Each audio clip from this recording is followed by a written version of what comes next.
Good evening. Welcome back to the Bellville layout. This is part 3 of the dismantling of the layout.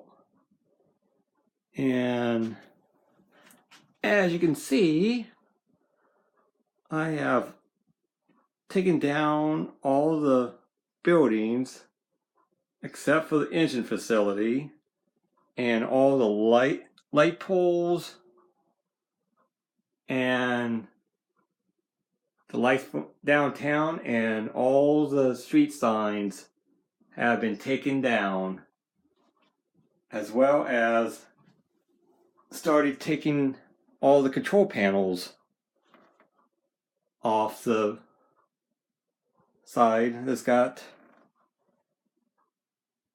the one for the for Cornish Yard. Then that's pretty much everything except for got the mountain, and then gotta take the track down.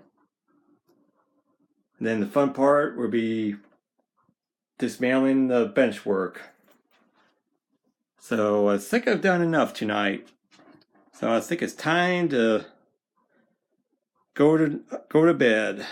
So everyone have a nice evening, and I'll be back another time.